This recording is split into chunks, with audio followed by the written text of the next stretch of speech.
Perhaps. Or, but even so, you're doing an acting gig for the CIA.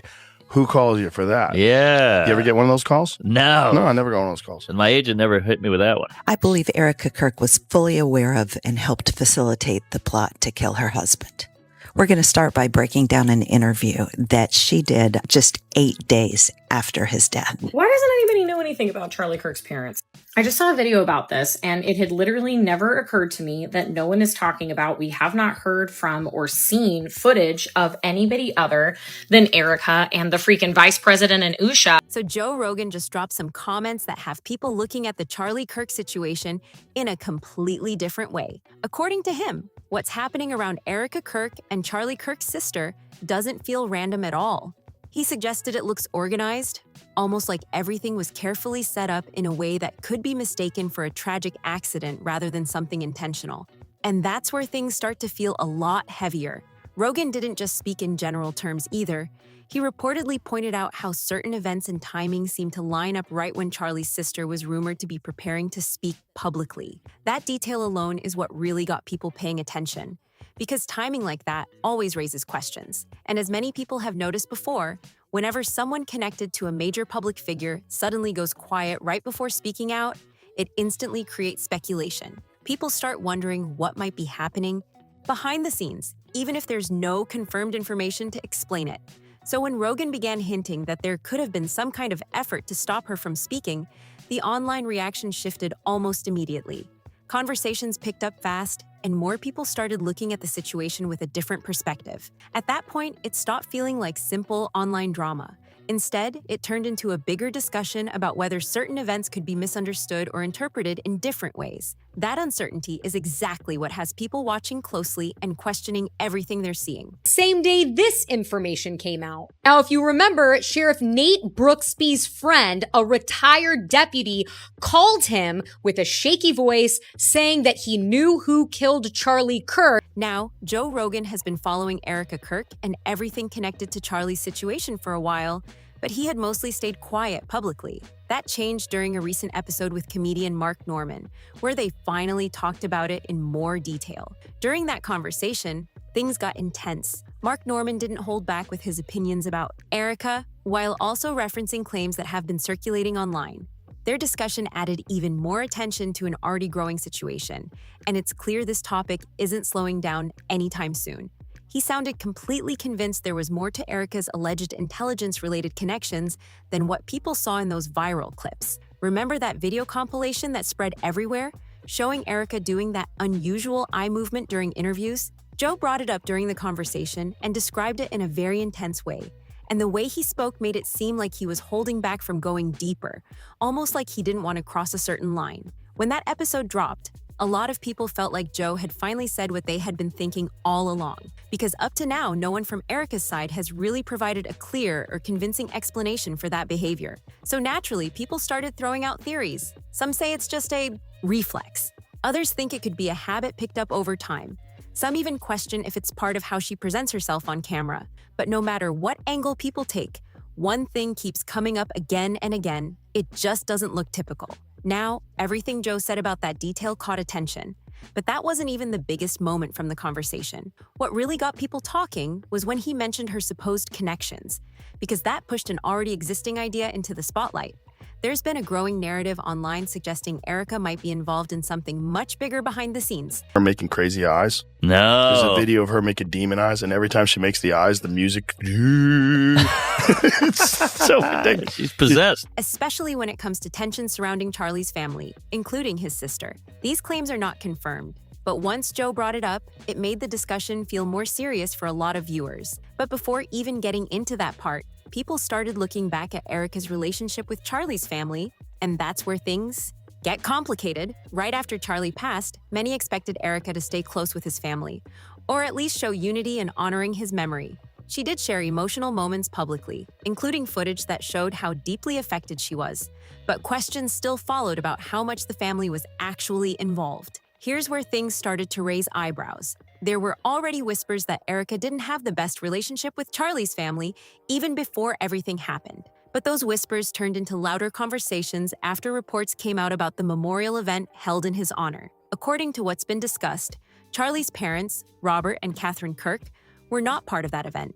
Some believed it was a private decision on their end, but others claimed they were never included in the first place. That detail alone sparked a wave of reactions online. Soon after, even more speculation started building. Some people suggested that the distance between Erika and the family might have gone further than anyone expected. There were even claims that communication had been cut off completely, though none of that has been officially confirmed. What added to the mystery is how little the family has been seen publicly since then. Instead of appearing as a quiet step back, many started interpreting it as something more serious, which only added to the growing tension surrounding the situation. But the biggest question mark in all of this continues to be Charlie's sister, Mary.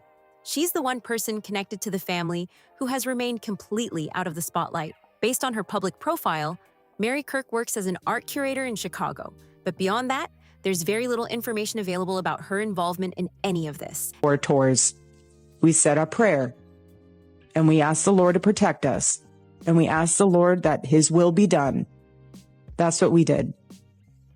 At one time, an employee of Turning Point, she has been one of the main peddlers of these conspiracies, and she is making a huge amount of money on it. She is building her business. What do you want to say to her and the other people that are putting these lies out into the world right now? Stop. And that silence is exactly what has people watching closely, trying to understand what's really going on behind the scenes. After everything happened, blogs began sharing a heartfelt tribute from Mary, where she reportedly said he teased me, encouraged me, and carried a fire I admired even when I disagreed.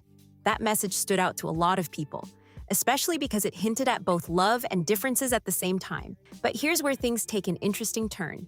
While Charlie was known for being very vocal in conservative circles, Mary appears to have taken a completely different path. Old social media posts that resurfaced seem to show her supporting figures like Bernie Sanders, along with topics like education, public cultural funding, and support for museums. And that difference in views is exactly why some people think she plays a key role in this whole situation. Mary isn't deeply tied to the same circles as Erika, which leads some online to believe she may not feel any obligation to stay quiet or follow along with anyone else's narrative. Instead, many believe she simply wants clarity about what happened to her brother. That's where the speculation starts to grow. People close to the situation have suggested that Mary could be determined to get answers, no matter how complicated things become.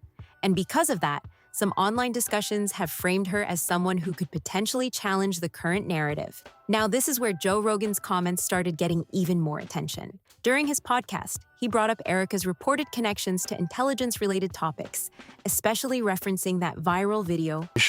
Weird. Like an acting gig, or is this something else? Perhaps, or, but even so, you're doing an acting gig for the CIA. Who calls you for that? Yeah. You ever get one of those calls? No. No, I never got one of those calls. And my agent never hit me with that one. Where she appeared in a promotional-style segment connected to the CIA. Joe raised a simple question that got a lot of people thinking. How does someone with a modeling or acting background end up in that kind of setting? To him, it didn't fully add up. He suggested that being part of something like that would usually require a certain level of access or credibility. That idea alone was enough to spark even more conversation online. At first, Erika's side responded by saying she was simply acting in that video, trying to explain why she appeared so comfortable in that environment. But others weren't fully convinced by that explanation. Some commentators pointed out that the way she spoke in the clip sounded very natural, especially when discussing technical topics. Then things escalated even further. After that podcast episode gained traction, reports began circulating that Erika's team was not happy about the attention. There were claims that they responded strongly, with talk about pushing back against Joe and trying to shut down the conversation. While none of that has been officially confirmed, it added another layer of tension to an already heated situation. And here's what really made people pause. Joe Rogan is one of the biggest podcast hosts out there. So the idea that someone would feel confident enough to challenge him so directly raised even more questions. It made some wonder who might be supporting Erika behind the scenes, if anyone at all. Online discussions quickly took off from there. Some people speculated that there must be powerful backing involved, while others pushed back and said there's no proof of that. Still, the conversation kept growing, with more and more voices jumping in. There were even viral comments suggesting that certain public figures were being targeted for speaking out, while others believed the entire situation was being misunderstood. One widely shared opinion claimed that ongoing discussions were uncovering something much bigger. Because they came out and they were suddenly trying to gaslight us and were, well, the CIA didn't produce the documentary. Okay, yes, but the head of the CIA is in it. Okay, you gotta get approval from the CIA to be in a CIA documentary. That doesn't just happen casually. Like he says, are you getting that phone call from your agent? And no, she's not acting. She's specifically referring to her mother's business model. EMPs. Though again, nothing has been officially confirmed. And just when it seemed like things couldn't get more complicated, another theory started gaining attention. Some people began revisiting older claims about Erika's role in Charlie's life, suggesting that their connection may not have been as simple as it once appeared. These ideas spread quickly online, adding even more mystery to a situation that already has people watching closely. Some people online believe she may have been strategically placed in his life by individuals with their own agendas, and that idea didn't just appear out of nowhere. It built up over time as more details started being questioned. Once the discussion around his sister began gaining traction, that theory quickly became the main focus. People weren't just talking about what happened anymore.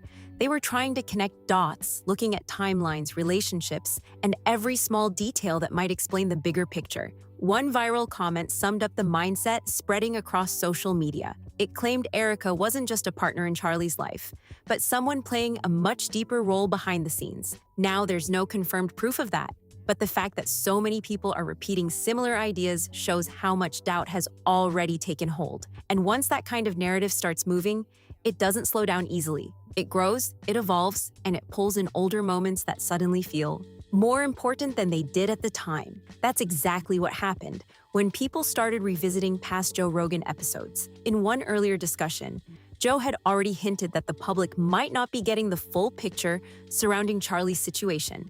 At the time, it didn't fully explode, but now, looking back, people are analyzing every word he said with a completely different mindset. He had questioned whether certain details matched up the way they were being presented, especially when it came to how everything unfolded. And now, with all these new theories circulating, those questions feel a lot more significant to people watching from the outside. Fast forward to his more recent conversation with Mark Norman, and Joe didn't hold back from asking another major question that pushed the conversation even further. Was Erika simply someone who rose to public attention naturally, or was her presence in Charlie's life more intentional than people originally thought? That one question alone split the audience. On one side, you have people saying this is all just speculation getting out of control, that there's no solid evidence backing any of these claims, and that people are reading too much into coincidences. On the other side, you have those who believe patterns don't just appear randomly. They argue that when enough unusual details start lining up, it's worth asking harder questions, even if the answers aren't clear yet. And that's what makes this situation so intense right now. There isn't one clear narrative. There are multiple versions of events, multiple interpretations, and no single explanation that everyone agrees on. Some people are focused on Erika's past appearances and connections, trying to understand how she ended up in certain environments and whether those moments were purely professional or something more calculated. Others are focused on the family dynamics, especially the distance that seems to have grown between Erika and Charlie's relatives, questioning whether that separation is natural or something that developed under unusual circumstances. And then there's the silence from certain individuals, which only adds another layer to everything. When key people stay out of the spotlight during moments like this, it doesn't calm the conversation. It actually makes people more curious. That's exactly what's happening with Charlie's sister. The less she appears publicly, the more people start wondering what she knows, what she might say, and whether her perspective could change how everything is being viewed. And that brings everything back to the central question that keeps repeating across platforms. Is this all just a mix of coincidence, internet speculation, and emotional reactions to a complicated situation? Or is there something deeper that hasn't fully come to light yet? Because depending on how you answer that, it completely shifts how you see every part of this story. If you believe it's all speculation, then these theories become examples of how fast narratives can spiral online without solid proof. But if you believe there's more beneath the surface, then every detail starts to feel like a potential clue.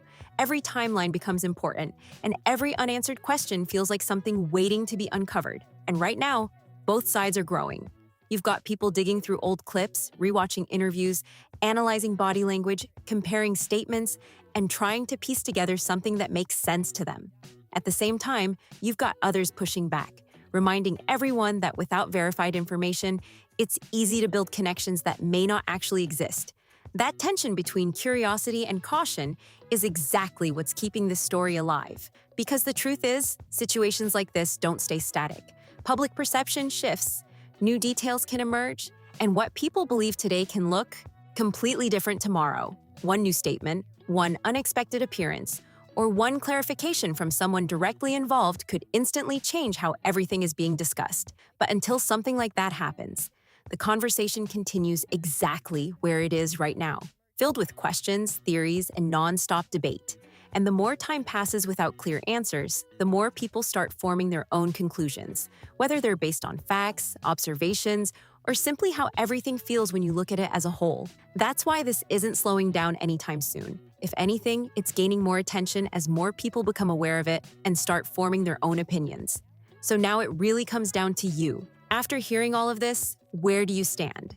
Do you think the situation is being overanalyzed? Or do you feel like there are still pieces missing that haven't been fully explained yet? Drop your thoughts in the comments. Make sure to like, subscribe, and share, and I'll see you in the next one.